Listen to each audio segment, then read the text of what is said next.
Welcome back to GaleForceWins Season 2. The GaleForceWins podcast is proudly sponsored by Newfound Marketing, a digital marketing agency located in St. John's, Newfoundland. Visit our website at newfoundmarketing.ca to find out how we can help your business grow. Newfound Marketing, a complement to your marketing team. Are we recording? Are you sure? There's always a little bit of B-roll here. Yeah. All right, and welcome to another edition of GaleForceWins, and what a pleasure it is. We are in the beautiful city of Summerside, and as they say in Prince Edward Island, it's always worth the drive to Summerside.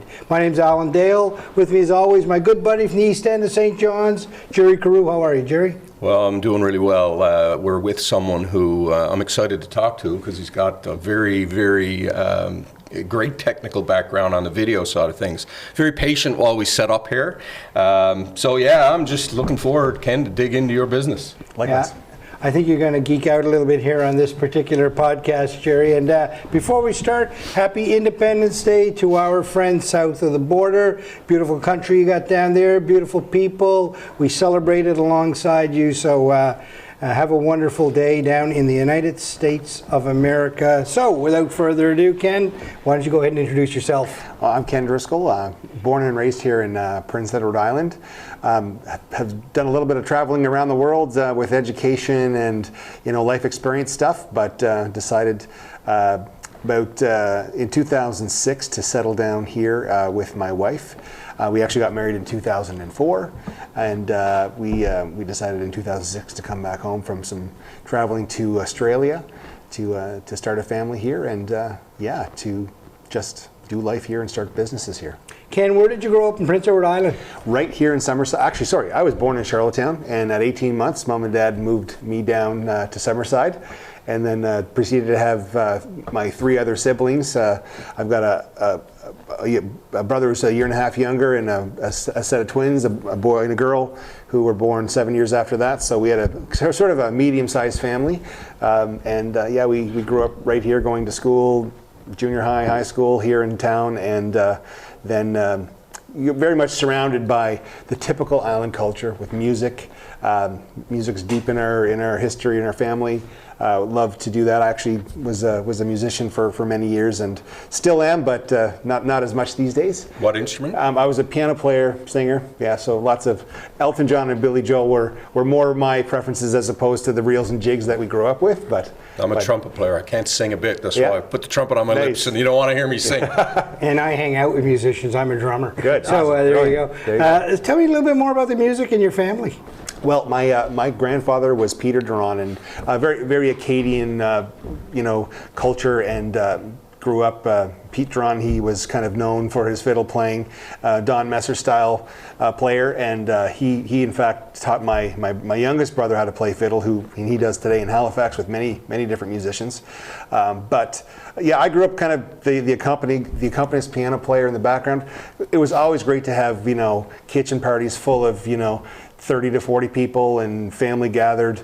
It was an awesome part of my early years, and kind of branched out onto my own solo playing. I had actually a stint with Gene McClellan's independent record label, so I put an album up there in the late 90s, and had a great experience with that, and very much into songwriting, piano playing, instrumentation, that kind of thing was a big passion of mine in the early days. And all the siblings play? Mom, Dad?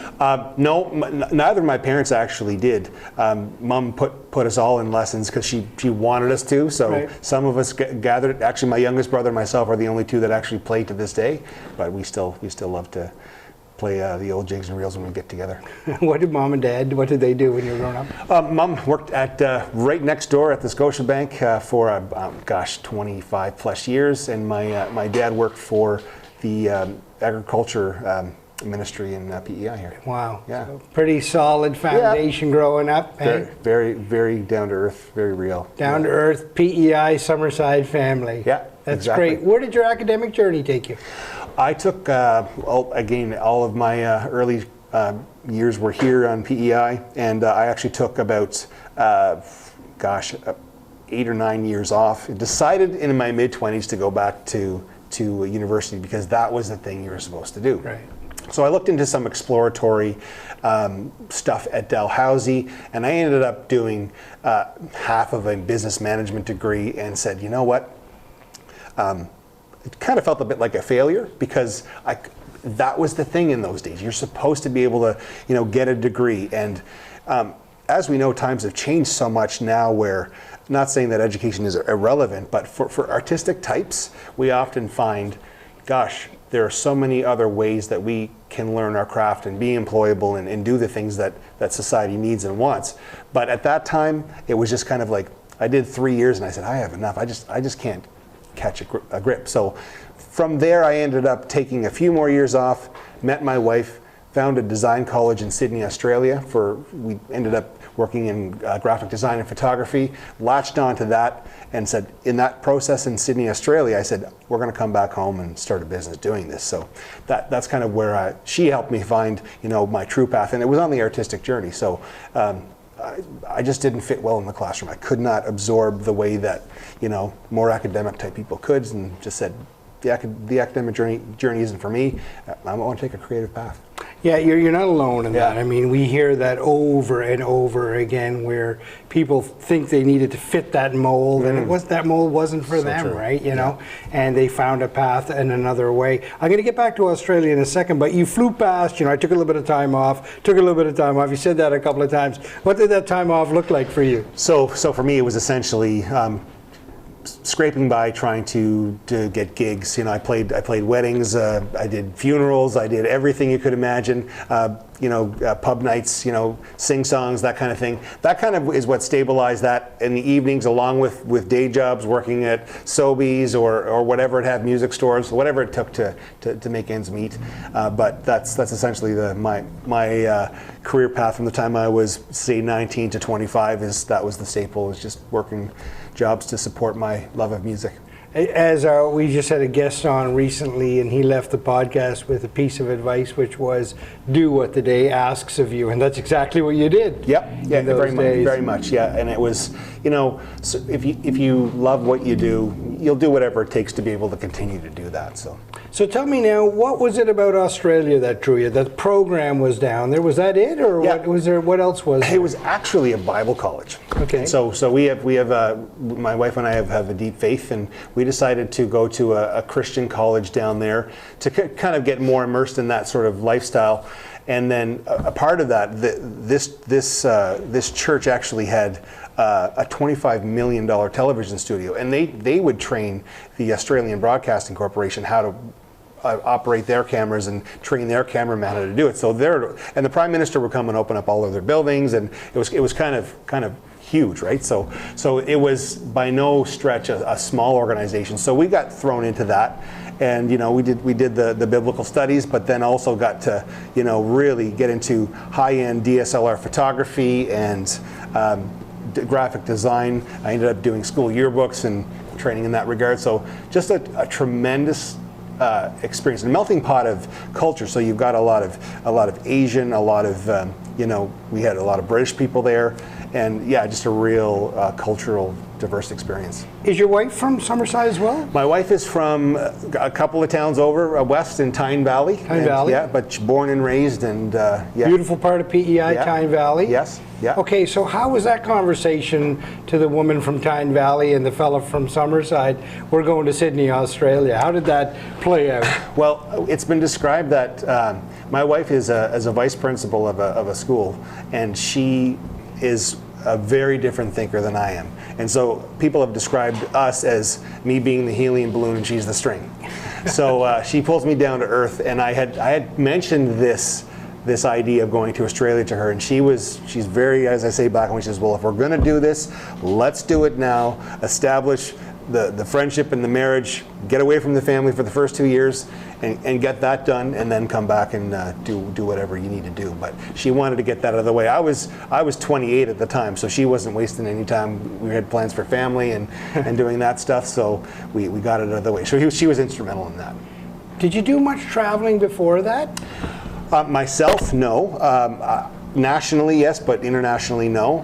My wife spent years in London, so she understood the implications of traveling globally. What was that like when you got off the plane in Australia, two of you together? It was kind of surreal. Like, it was the extended honeymoon, right? So we had 2 years ahead of us to kind of get things going, and we were just overwhelmed, really, with just how warm and how familiar it was, because Australians are very warm and welcoming, the same way Canadians would be, and very much embraced because we're Commonwealth. And yeah, we had a fantastic initial few months, and it was, like I say, it was a honeymoon for the full 2 years.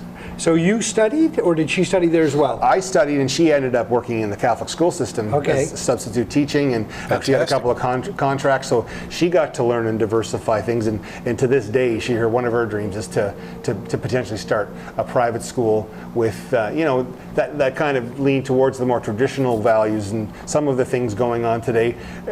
I think some teachers find it's a distraction with some of the cultural things that are happening. So she wants to kind of just hone in. If we just educate the kids, that's all they need. So she very much got a lot out of that. So we were both gainfully employed down there. And I washed windows for a window washer Monday to Friday from 4 to 8 a.m. when I was down there. So you do whatever it takes. 4 to 8 a.m. Yeah. And then you'd go study. And then I would go study for 4 to 6 hours a day after that. It was a great program. It was fantastic. Like I say, these guys are like world leaders in media for the country. Right. And, for all of that area. So you finish your studies down there, and then what happens next? So we decided, while we were down there, we came up with the name Higher Design, and I did a couple of very entry-level websites for some college students who wanted to start businesses, and then that's what sort of materialized into what became a legally registered company here in Canada. So literally, we got off the plane, I applied for some seed grants from the government, and started the business within 2 months from the time we landed, and we were taking on clients a month after that. So right here in Summerside. Right here in Summerside. Came back, started the business, and started building websites for clients. Yes, exactly. Wow. Yeah. Okay, so this is a great conduit into kind of where you are. By the way, that's a beautiful story that you just described of your family foundation and that journey down under and then back home. Yeah. That's just wonderful. Brilliant. And I think it really situates the audience well for the type of person that you are. You seem to be a guy that's not afraid of hard work, and you'll lean in to get things done. Yeah. So talk about Higher Design. Tell me a little bit about what that's all about. Sure. So for me, I'm very creative. So anything, if I'm playing a song on piano, or if I'm learning something new, or writing something, or taking a photograph, as long as it's creative, I'm happy. So I decided how to take that, where gigs might not have been as plentiful in those days, and I think they're still pretty. A lot of musicians would say, I think they're getting paid the same as they are today as they were 25 years ago. I wanted to find a way to make a living being creative. So I had watched a couple of other musician friends of mine locally who were graphic designers and were able to work at sign shops. I said, I'd rather just work for myself. So I started on that path of saying, you know what, I'm going to really get into the photography, because I had a sense that that's going to be needed more and more. And that was just when Facebook was starting. That was just when the social media world was opening up. So I ended up starting with weddings and doing some corporate photography. Well, then that kind of in tandem worked with providing content for basic websites that we were starting with, smaller business, medium-sized business. And so I really wanted to help others, because I get inspired by other people's passions. And if I can help them tell the story of what they do and what they want, much like what you guys do, it makes the world a better place when you can really represent people in the right way. And if you can do it professionally and give them the look and feel that they're looking for, and it accomplishes the goal of bringing leads and customers to their door, it makes you feel like you're adding value. Right. Do you find that you talk about helping people tell their story, and Jerry and I find this quite a bit, is that everybody's got such a great story to tell, but it's almost like they struggle telling their story. And why is that, do you think? I've got some theories on it myself. Yep. But what do you think it is? I think the culture we live in is extremely high-paced, and when people are doing the day-to-day, the daily grind, you get lost in it, and the pressures that culture puts on us for output. I think the reason specific to your answer is that people don't take enough time for input, just to unplug and do that thing. And so I think that translates into people getting lost in the day-to-day and not knowing why they do what they do, but being reminded that what you do is actually important and good in the world, can often be fuel. So when I find that, and I know you guys probably as well, when you're talking with people, like, they're actually reminding themselves as to why they're doing what they're doing, and that's actually really good for the mental health aspect of what they do. And from every few months they'll click on that podcast or that video and say, that's why I do what I do. So I think that's why they can't tell their stories, because culture's just too busy. Mm-hmm. And we need to sit back and smell the roses a bit and realize meditation and reflection are really good, I think, and so many of us entrepreneurs don't do enough of that. So I think it's really important that we put that into place so that we get a perspective to know that we're going into the world doing something meaningful. That's a brilliant answer, and it actually solidifies something that I often say to our guests at the beginning of the podcast, and Jerry finds it awkward and the guests find it awkward, and I say, you're going to feel good about yourself when this is over. And then at the end of it, they say, I do feel good about myself. And I think you just described it. They've taken that time to reflect and think about what it is that they're doing and what it is that they're offering to the world. I'd go also on to argue that one of the challenges that people have telling their story in this part of the world is that we're very humble people. We tend to be, we don't need to brag about what we're doing, but sometimes you have to tell people what you're doing. You have to be very explicit about what you do.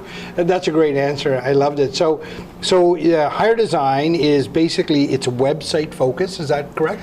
Well, initially it was, and throughout its various iterations, I had staff, and a lot of times people would be on board, and Toronto would be calling them. They'd be young out of college, and we'd try to gain some traction with staff, and it ended up being like, we don't have a huge market here, but the few times we've had as many as 5 on the team, we went, they would go off to Toronto or Montreal or wherever, and I just found myself leaning back towards solopreneurship. And so initially it was photography and web, and then I kind of added on to the promotional film and videography, and that's essentially where about 80% of our work is today, is doing corporate film. And that corporate film education you got in Australia has really come to help you grow this business. Absolutely has. And you see the way they use titling, storyboarding, all of these sorts of things that help establish that piece for the end user, and creating that emotive response. That's the ultimate goal, is you want people to be affected by whatever you do. So very much part of that. Well, I've looked at your work, and it is exceptional. And I think the challenge for us, and Alan and I have talked a lot about this, being authentic. And I think this is, GaleForceWins comes across as authentic, because as we've said, we don't research you. We don't research our guests. Wow. I'm on edge because I don't know what it is you're all about most times. But I think what you've done, you've been able to capture some really authentic things, and but you know what? The cinematography that you do, I've been at this for 33 years, and I would need probably 10 years to sit with you to get to the level that you're at. Yeah. Well, I've always kind of been at a certain level and never gone to the next level in terms of cinematography. But of course, we're busy with GaleForceWins now, and it's effective with the work that we're doing. But so just tell me a little bit about what video means to you, and when you sit with a client and show them the work, because I know, Alan, when I do that, I'll be honest with you, I have butterflies, because anytime a client criticizes it, it's really hard to take. And I'm a guy with 30 years business development experience. I've been told no a million times, but when I create something and there's some sort of a little criticism, how do you deal with that? Yeah, so for me, it all started when I was a kid. I was one of these loner kids. Like, I was weird. I was the guy that I didn't play hockey. I didn't do any sports. So I was the guy that I would literally get mom and dad to drive me down to the Capitol Twin Theaters. We had two movie theaters downtown, and I'd go watch everything from E.T. to Die Hard to whatever was playing at the theater at the time. And it was in those moments, looking at the big screen, thinking, wow, like, I love good storytelling, and I love the visual side of cinematography. And I think I never went to Australia thinking I would end up doing film work or any type of videography work. But I think when I get involved with a client, as I mentioned earlier, I really get the time. I take the time to understand what their goal is, and the fact that so much of their heart and emotion is poured into what they do, and they often are so passionate about what they do. And no one in the world knows as much about their business as those individual people. So I try and insert myself in there and say, what would it look like to tell their story in pictures? And so, we go through the storyboarding process, we have discussions, we talk, we show them examples of other things that either us or other agencies have created, so that they can relate to, they get an emotional attachment before we go into anything. But then when we actually get to the shooting day and we create the storyboarding and get ready to shoot, it's often a surreal experience, when we're dealing with, anyone from a shop owner to, a retailer to whatever. They're absolutely enamored with the process. And by the time we get it in the can, we do post-production, you select the music or you write the music, and you put all of these pieces together. It's like the potter's hand. You're trying to create something beautiful that represents that person. But like you, Jerry, I am just completely nervous and hopeful that they get the opportunity to enjoy it the way that I've taken the time to put it together. And it's kind of funny with COVID now, like, we often have to just send a link and show them, but I love bringing them right here into the studio, sit them down, almost sometimes with popcorn, sometimes not, but just to have that unique moment with their piece and their story. Well, I think you're both nervous and about it when the people look at it, because you're very passionate about it. It's a work of art at that absolutely. point. So as Jerry is intrigued by the video side, I'm equally intrigued by the storyboarding side. And you use that word over and over again, and you talked about it, but you flipped through it pretty quick. Yeah. Tell me about your process in storyboarding with a client. Sure. So there's like 1,000 different pieces of software out there of how to go about doing that. But for me, it's about what's the theme or the mood that I go through, and we create what's called a mood board. So if you're doing a car commercial, well, it's going to be, you can almost hear that high energy music track underneath.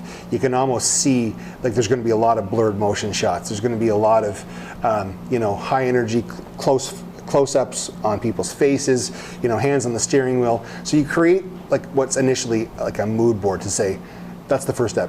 Are we on track? Do we have that emotional connection with the feel you're looking for?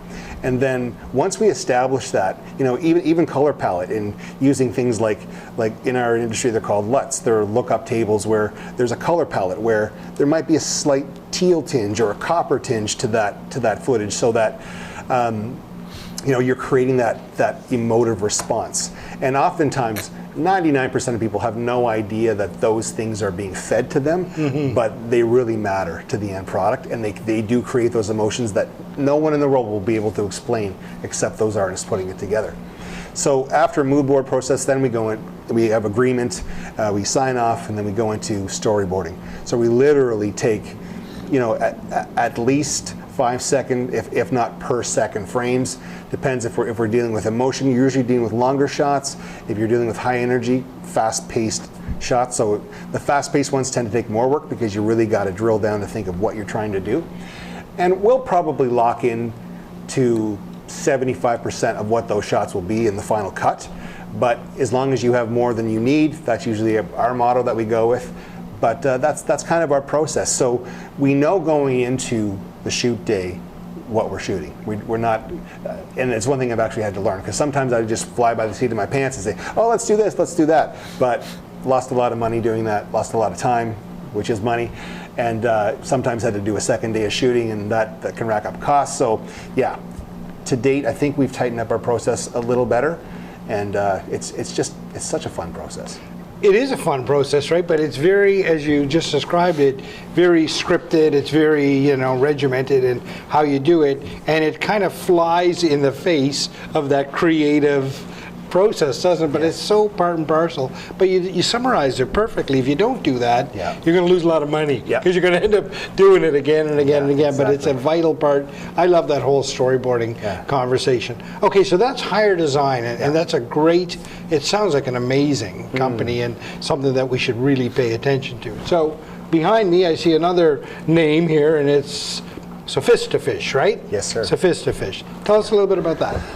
It actually came about by, I'm actually the least qualified person, so I'm going to do my best to talk about this. But the founder of this company is a guy by the name of Kirk Arsenault, and you'll be seeing more about him. He's actually on vacation today, and we would have had him in today, but he had to get out west to see some family, so he'll be gone for 10 days. Kirk Arsenault came into my studio about 4 years ago, almost 4 years ago, and he came up with an idea that would revolutionize the inshore fishery. And so essentially the idea is, if you would bear with me, what I'm going to do is show you a picture of what the typical fisher would do with regarding to collecting catch data. This is how they collect catch data. The 2.0 version is a paper and pen and a scribbler.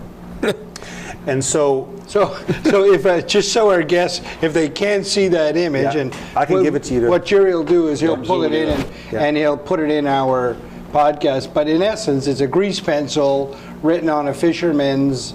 It looks like the navigation equipment or something, and he's just writing numbers down. Exactly. So this is 3 days data, and after that's filled up, he's going to take spray 9 and a wipe, and that data goes away forever.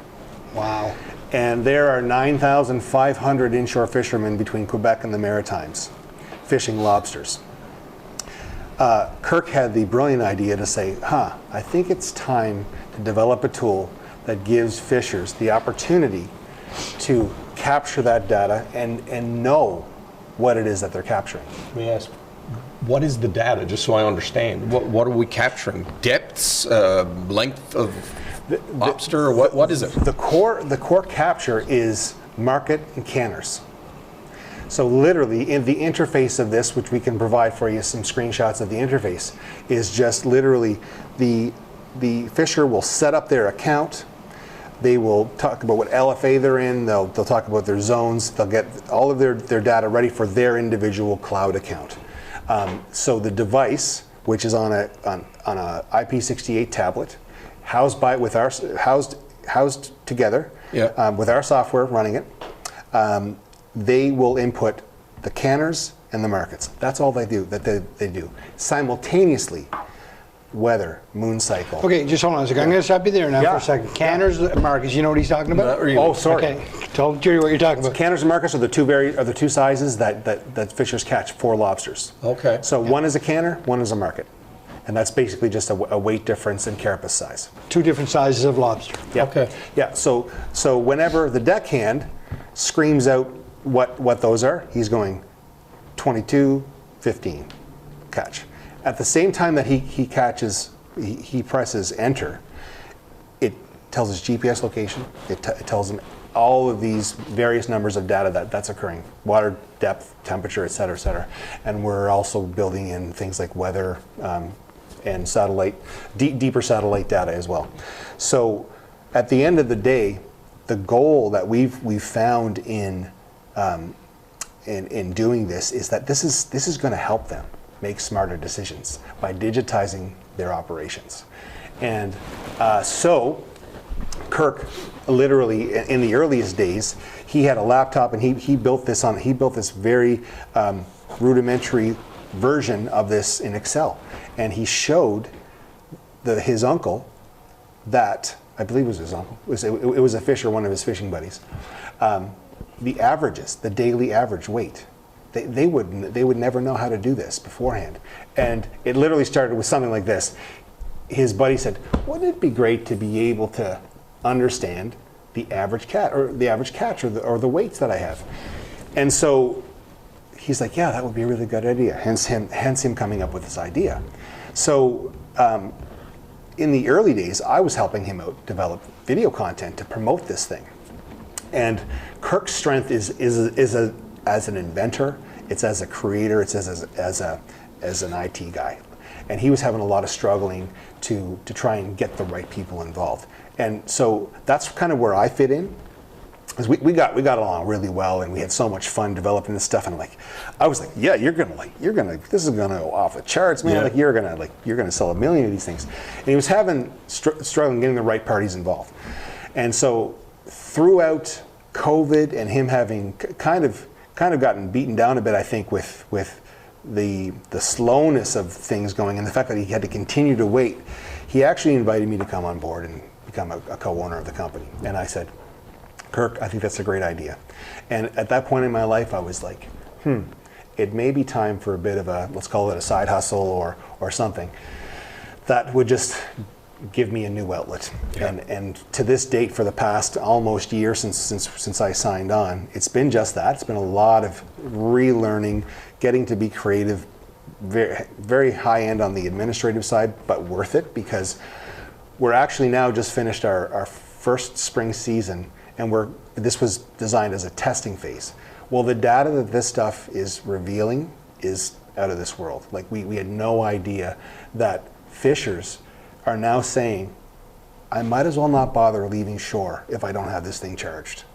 They're relying on it so much. Okay, I got to find. This is fantastic. Yeah. How many units are on the water? Right now, specifically, there are 25. 25 units on the water. Yes. Now, what kind of data are they making decisions off? So they're putting in canners and markets in the system. They're saying, okay, in that particular location, on that particular trap, this is what I got on this water condition on this day. What kind of decisions are the fishers making? Absolutely. So the stuff we never even planned for is what's blowing our minds. So there's a fisher out there, and he's got a string of traps. Let's call it 5 traps. And he's putting them down in the water, and his deckhands are talking about, what's coming up, and the fisher, the fisher can kind of see there's lots of stuff being thrown back in there. So the perception of when a captain is seeing a whole bunch of lobster coming up there, he thinks it's going well. Well, fishers will often move strings to a different location to get a better yield. Sometimes we're finding that they're actually realizing that they should have left strings where they were, because they were getting less lobsters, but the weights were all good. Right. Versus taking them to another location and getting, 30% more lobsters, but all of those are going back into the water. And so the implications of that are fuel consumption savings, understanding, the true depth of what they're achieving is monumental, especially in times like these with inflation and the cost of gas and efficiency and profit margin. So we're seeing, that's one of about 50 things that we're seeing. Like these guys, like if I could say 4-letter words, every name of the book, they use those as descriptors about how much they're loving this product, because they're literally relying on it now. And that was kind of the dream, is just as long as it's going to help them increase their yields and help them understand their business more. Because right now, everyone's fighting for the margins. Anything's better than that right there, Yeah, right? Well, right, and especially with fuel prices the way they are, the margins are shrinking, and Yes. right, this kind of data matters to them, Exactly. right? Exactly. So they're looking at the data. See, these 25 fishers that are now using this, they're looking at the data before they go out, and with some, no, I wouldn't say certainty, because we are talking, it is nature, and Yes. right. So, but with a little bit more confidence, they have an idea of what that trap is going to yield. Is that kind of what we're thinking? Exactly. So from day 1 to day 2, when they set their traps, or they pull their traps up, they're seeing what they caught yesterday. And if they want, they can see what in a year from now, they're going to see what they caught a year from that date in real time. So we're developing an interface that actually motivates them to do better. Right. And so through this process they're actually going to become smarter. And there's going to be instincts that just come alive that because they have this data, they're going to be like, oh. And they've actually talked to Kirk about, could it do this? Of course it can. We have a development team in Brazil that's building this for us, and they're our development partner. And they are excited about this, and they're seeing the implications on how we can drive this data towards benefiting that fisher. And it's amazing in listening to you to think that in 2022, there is nothing really like this. There is nothing like this. And there's a couple of similar, I would say, competitors when we did our initial market research, but they're very science-based. And that's what I love. This is why I bought in with Kirk, is because he is so in touch with the fishing culture. Right. And he knows what they would and wouldn't use on this. So there's a laundry list full of updates that are coming down the pipe. We're still going to wait until the new year to launch our 1.0, but this beta testing has been absolutely. Yeah, it's one thing to have a bunch of computer engineers and maybe even some software specialists work on this in a research project. Yes. It's another thing to have a fellow like Kirk who's in touch with the community and knows what they're going to use and knows that's where we're starting, right? Yes. You know what I mean? It's a whole other thing, right? Absolutely. So is he a fisher, or does he just come from that tradition? And you want to interview him someday, but he started fishing with his dad. He's like a third generation fisher, right. And so he was fishing and left the fishery to go out west to work in the oil fields in IT, and so he was doing like geomatic stuff, and that dried up. He begrudgingly came back, and it was in that 3-month season where Lob Track came to life. Okay. That idea, that epiphany for him. I liked also you talked about instincts, right? And fishermen, and well, anybody who makes their living on the sea has instincts. They have to have instincts if they're going to stay alive out there, yes. For sure, right? And if they're going to pull their living from the sea, they have to understand what the dynamics of that whole thing. And this tool, all it really does is enhances those instincts. It doesn't take something away, it just enhances them. It's a great tool. Absolutely. And one other really exciting point for us is in safety. And so the general idea is that the longer the fisher is on the water, the more unsafe it gets. So if we can help them increase efficiencies, they're going to be on the water less. Yeah. And so a caveat to that is tragedy will happen, freak things will happen. We're going to know their last known location, their last known trap location via satellite. So we're now going to be working with Coast Guard and to try and determine how those communication channels can align, so that in those crucial times when we're trying to find or recover a vessel, we're going to know that last punch in. The data is synced every time there's cell tower coverage, which is 99% of the time out on the water. It's actually better out on the water in many cases than sometimes on land. But that's going to be a major factor in those operations as well. What a beautiful byproduct of it. Yes. Isn't yes. it? Yeah, and we're discovering along with that there's about half a dozen other byproducts that are just like we need to get the right team around this, because like I say, we're fledgling right now, but we are so confident that the fishers are going to benefit from this. Well, I mean, what you've described is incredibly forward thinking, and for an industry that you're right. I mean, every little bit helps in that industry, and it's just fantastic. So, what's over the horizon? Where do you see the company going? What are the next steps? Well, we right now we are very excited to soon be announcing that we're going to be bringing on an operations officer to our team who is phenomenal with logistics and knows the industry very well, and he has become a really good friend to Kirk and I, and so we're very excited to bring him on board. Moving forward, we're right now we're focusing on that 1.0 launch. So that's going to have a whole cluster of new features, which include, deep weather integration and other various things. But our long-term goal is over 3 to 5 years to build this SaaS company, software as a service company, to a level where we could potentially sell it or be part of a larger team and to have it acquired so that it can really reach the masses the way that it does. It needs to be reached. And so we're already looking into multi-species. We're currently building crab, and then other various species. There's the foundations are there, and we're just building them for those individual sectors. So there's a lot of potential there. This will be interesting for our Newfoundland audience, which we do have a lot. Yeah, there's quite a market there for you. Right? Well, we're very excited, and I've always felt, and I'm the least qualified to speak because I always felt like somehow Newfoundland has to play a part in this, and they have to know about this because that's their bread and butter. In terms of support, are you part of any technology incubators like Cove or anything like that, or are you guys just right now bootstrapping it yourselves? We are solely bootstrapping and open to the right partnerships. And Kirk and I have always said, as long as we've developed everything around relationship, and if we get on well, and you have a heart to see the same things we want to see, particularly in seeing these fishers win. Yeah. It really is like these guys are so hardworking. Yeah. We want to set them up for a bigger win in times that are especially challenging.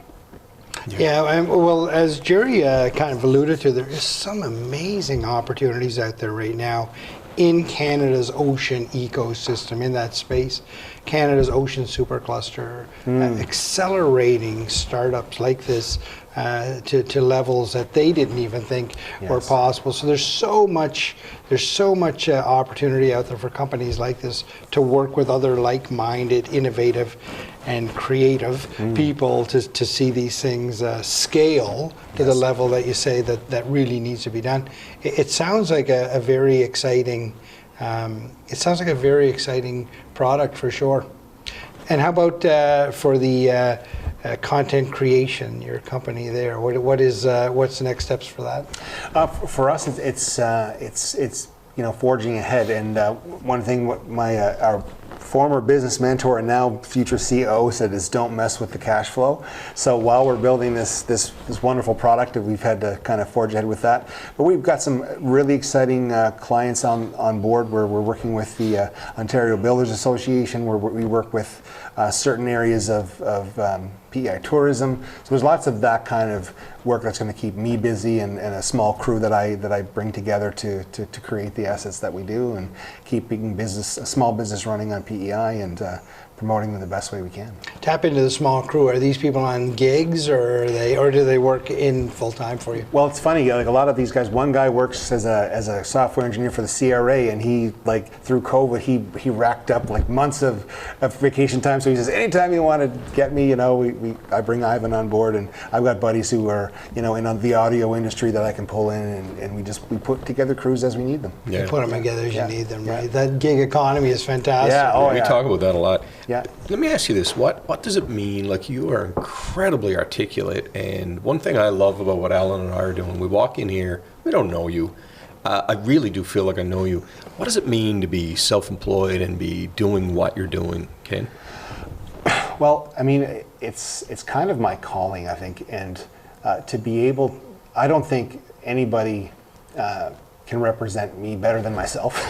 It might sound a bit arrogant, but I have to create something. I can't work for someone else, and I can, and I did that, but there's just so much more joy and fulfillment out of bringing your own expression into what is an end product and what is telling that person's story. So for me, it's entrepreneurialism is. I've often thought, well, where would I go if I couldn't? And it would always end up in somebody else's creative environment or whatever. But yeah, for me, it's got to be about having that creative license, using it responsibly, and I've had to learn a lot with budgeting, and you get a big paycheck in for a budget and you want to buy gear. No, you rent that gear. You don't buy that gear, right? So it's all about that self-control and understanding.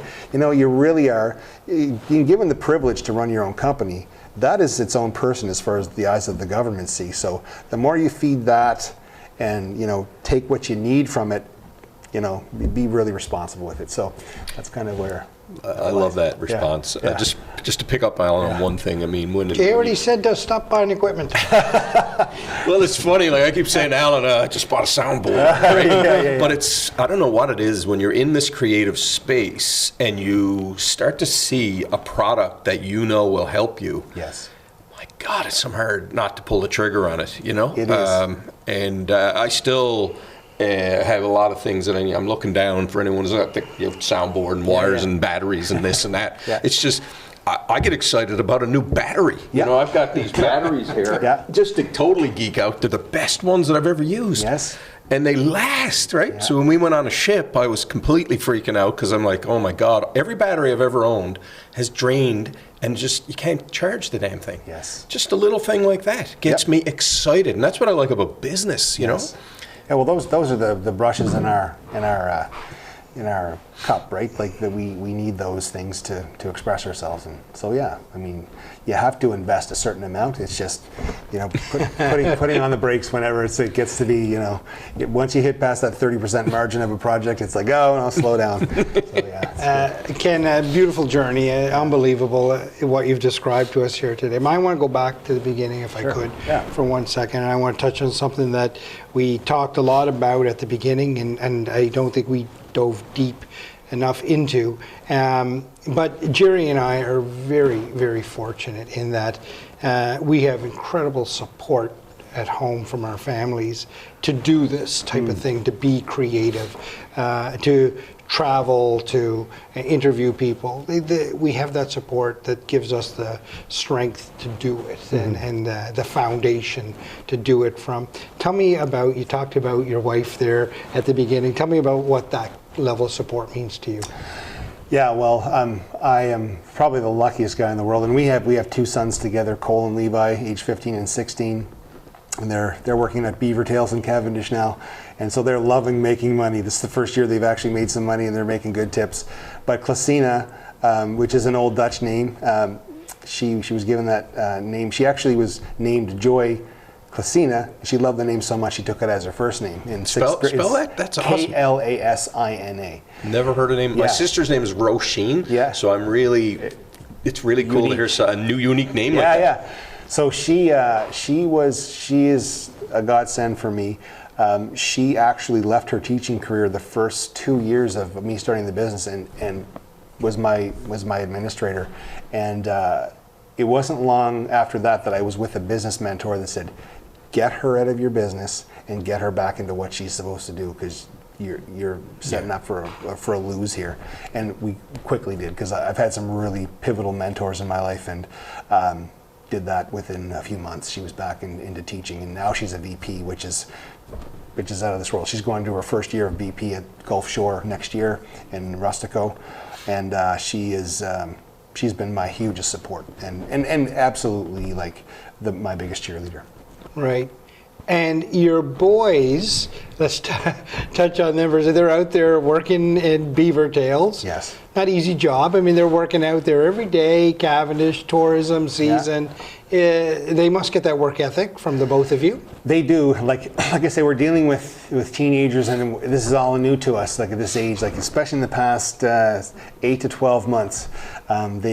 You're getting the attitude, you're getting the, the really exaggerated size, and as soon as they got a taste of them being able, Cavendish is a cool place to be in the summer in PEI, and so some of their friends were doing it, but they got ahead of the game. They said, we're applying early. They got in, they got their training. So far, they weren't supposed to work this morning. They both got the call because they've been flagged as two of those boys that don't mind working, so it's good. That must make you feel good. Oh, it does. It totally does. Yeah, and they're excited. They made $50 each in tips yesterday, so hey. Life's good. They're loving life, yeah. $50 in tips in Cavendish in the summer? Yeah. That's okay. Yes. Yeah. Yeah, no, that's fantastic. Ken, we often ask our guests on GaleForceWins, people that have had interesting journeys, and you have, for sure, and in the middle of it, to leave our audience with a piece of advice. What might that be? I would say listen. Listen and be inspired by the stories of the people who you're serving. Because there's an infinite well of opportunity to be inspired just by listening. Jerry, your thoughts? Well, I don't know. I just feel a sense of calm sitting with you, Ken. And I can see why you are as successful as you are. Faith, family, all those things matter, you know? And I think, especially in today's day and age where the speed of things and just the anxiety of the world and all that is just too much, So, it's a pleasure being invited into your studio. Most of our people that watch us are business people. You and I could probably veer off into a whole other hour of geeking out on stuff, But, I can see the precision of being a creative person, the precision of being a videographer, frankly, I think helps in life. You look at things a little differently, and it's just a pleasure seeing you. Pleasure meeting with you. Thank you so much. Well, there it is, another wonderful edition of GaleForceWins, and what a pleasure it was to be in conversation with Ken Driscoll here today. Creative guy, a hardworking guy, making a difference not only in your web design company and content creation company, but making a huge difference to the people that are on the water, in and around our coastline, providing to our economy, helping them help us. And you used the term, I didn't use it, you used the term serving, and that's exactly what you're doing. You're serving your community, which is admirable, to say the least. And I started the podcast, and I'll end the podcast this way. It's always worth the drive to Summerside. There's no doubt about it, because you get to meet wonderful people like you, and I'll leave the podcast with my own piece of advice. And quite frankly, the world needs more Ken Driscoll. Great to meet you, mate. Thank you so much. Thank you for tuning in to GaleForceWins. That's GaleForceWins, WINS.com.